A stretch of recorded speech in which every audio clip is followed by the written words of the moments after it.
So it's been about 2 weeks since the Subnautica timeline came out, and I figured that in between me getting allergies and really grinding to get the next video out on time, I was gonna make this one real fast, which, as you can tell, is basically just gonna be me complaining about the Subnautica lore. Now, don't get me wrong, I do not hate the lore of Subnautica. I have my problems with it, and mostly it's just below zero, which, a lot of people have problems with, but it's just mostly because I respect the lore enough to point out some inconsistencies and give some constructive criticism on what they could improve upon, which nobody's actually going to see this that actually works on the game, but this is mostly just for me and stuff that I couldn't ignore. So to start things off, when I am researching a video, a thing that I found to be super helpful is to constantly ask myself questions. Basically, any sort of discrepancy of like when did this happen or why or how, anything like that,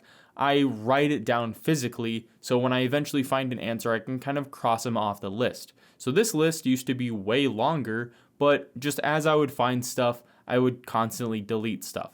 And I eventually narrow it down until I literally have questions I cannot answer, and that's kind of what this list has become, where they're either questions I can't answer or they're plot holes or confusing lore. First up is one of the biggest unanswered questions, which is how did life survive in Sector 0 after the Kara outbreak? And this is something that I searched all over for. I looked at Reddit posts to see if anyone like a dev, if they were to answer something on Twitter or something like that. But basically, I came to two conclusions, or two hypotheses, or theories, or whatever you want to say. Either life barely managed to survive outside of the crater, so basically 99% of everything died except for the 1% of everything outside the crater, which is kind of what I ended up using in the video, or in the short 1 to 2 years between the two events of the games, life somehow kind of evolved to fill every single niche within Sector 0, which I found to be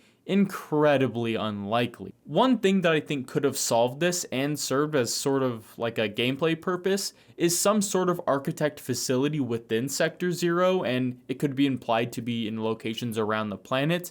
And basically its purpose would be that it held a ton of eggs for every species in that area, and you would go into it and you would see that all the eggs have hatched and just kind of repopulated the entire thing as sort of like a last measure against Kara. So if they were to decimate the entire planet, they didn't actually completely wipe it from existence. This is something that's in the primary containment facility in the original game, but if you were to kind of re-implement it into a functional thing, I think it would be really creative.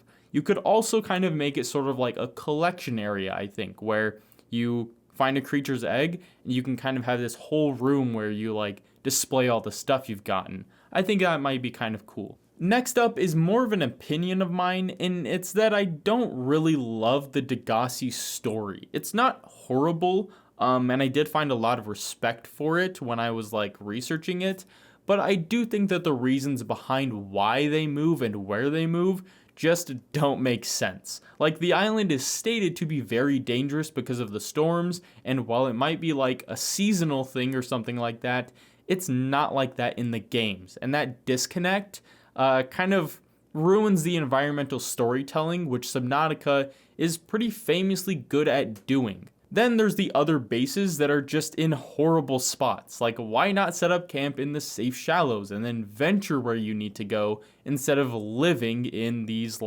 horrific environments like the Deep Grand Reef or the Jelly Shroom Cave? Kind of jumping off of that, there is no fucking way in the universe, and this is the biggest plot hole I've found, that Marguerite would have survived a whole decade on 4546B without dying by Kara. What I'm about to say is total speculation, but to me it kind of feels like they were going to say she survived Kara because it's not that effective in the cold, but then if you think about it, that all the species in Sector 0 should have died if that was the case, and also if you go into the depths of the ocean, it's also super cold. Kara just isn't that big of a threat on a mostly ocean planet, so they kind of just retconned it. Also, the frozen Leviathan doesn't make sense if Kara's, not effective in the cold. So I think they just decided to leave it alone and not address it at all.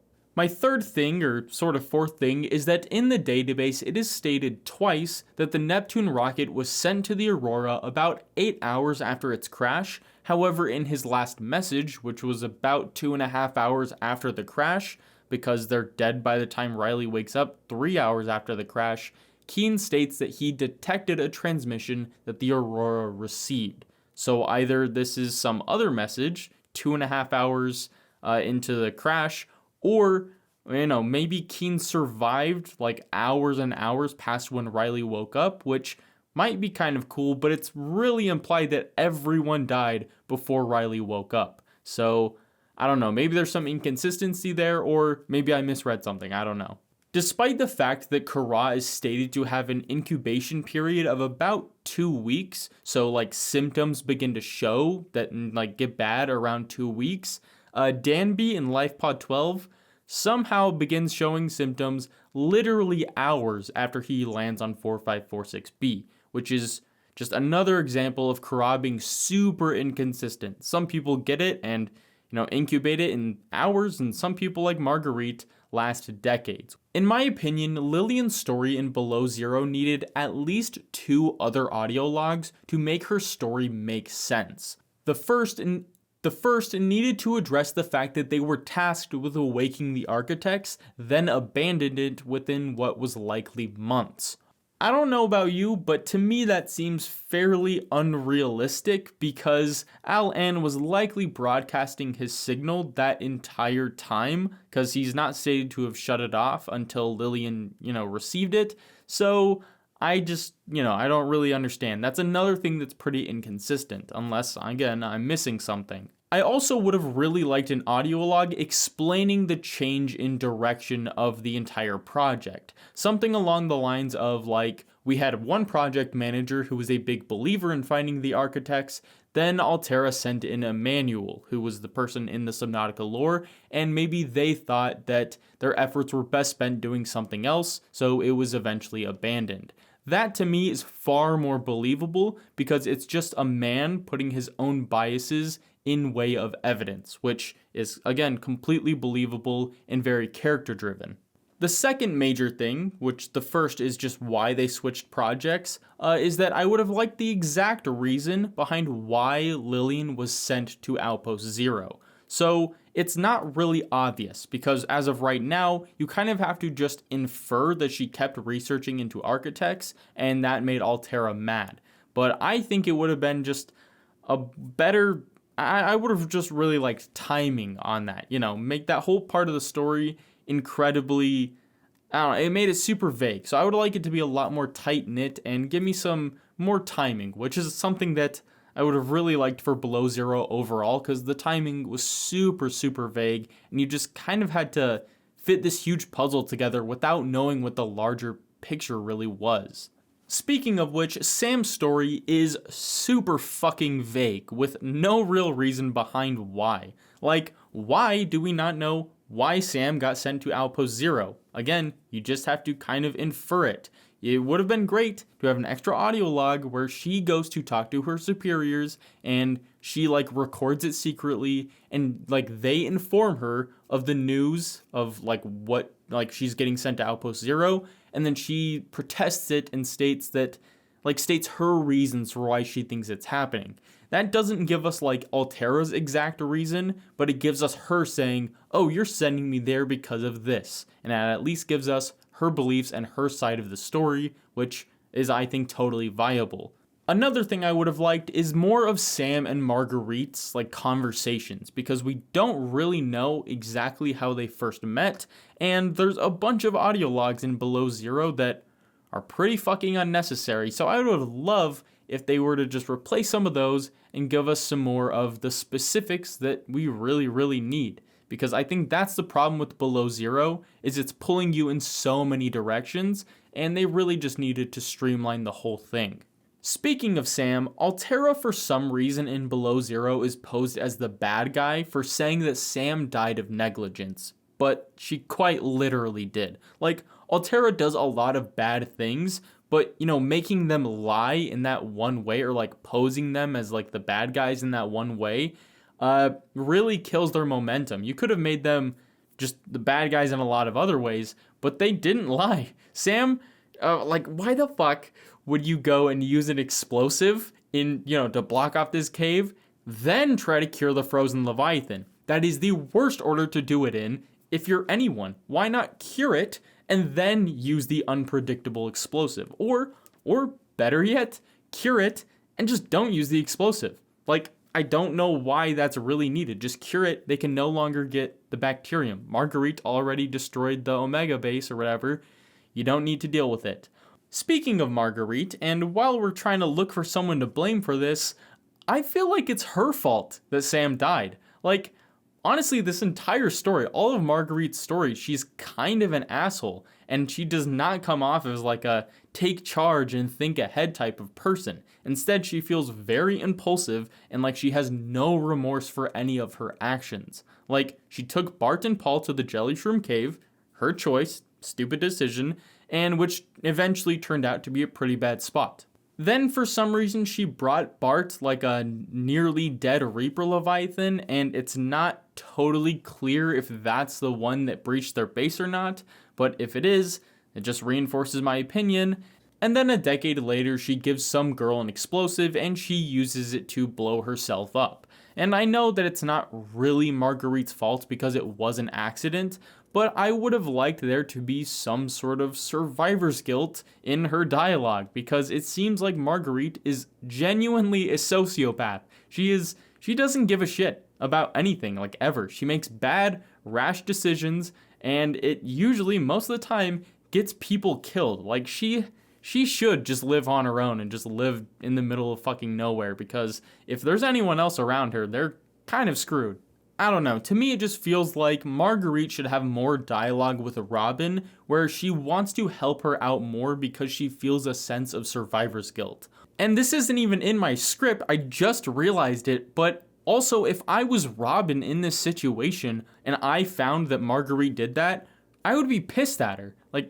Why is there's this I don't want to say it, but ludonarrative dissonance with your character and what you learn. Robin should be pissed at Marguerite, but instead they're all buddy-buddy for some reason. It would have made a lot more sense if Marguerite knew that and she kind of kept it from Robin and felt some sort of survivor's guilt and really tried to help her out or something. And speaking of Robin specifically, I don't think her character is all that bad, but I do hate how her primary reason for arriving in Sector 0 and finding out what happened to her sister is something you don't have to do to finish the game. It's the same type of shit that Fallout 4 does, where it really wants you to care about this core thing the character cares about, but not everyone will. And I don't think the solution is forcing people to play what the character wants and meet the character's needs.